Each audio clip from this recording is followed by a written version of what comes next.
வானப்பிரஸ்த நிலையில் இருப்பது என்றால் என்ன? ஓம் சாந்தி.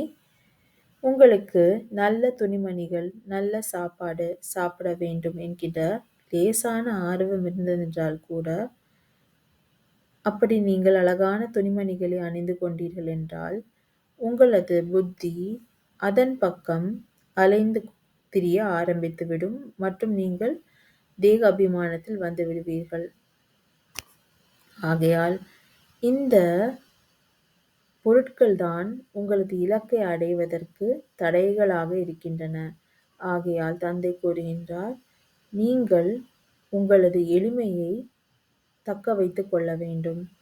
நீங்கள் மற்றவைகள் அனைத்தையும் மறந்துவிட வேண்டும். நீங்கள் உங்களது உடலை கூட நினைக்க கூடாது. இந்த முழு பழைய உலகத்தையே மறந்துவிட வேண்டும். அவர்களது எளிமையும் உங்களது எளிமையும் வித்தியாசங்கள் நிறைய இருக்கின்றன. நீங்கள் கவர்ச்சியிலிருந்து முக்தி அடைந்தவர்களாக இருக்க வேண்டும். நீங்கள் உடலின் அபிமானத்தை உடைக்க வேண்டும்.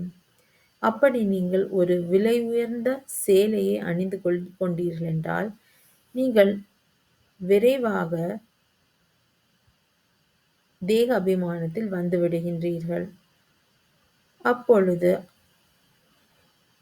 அப்படியென்றால் இந்த நேரத்தில் நீங்கள் எளிமையாக வாழ வேண்டும்.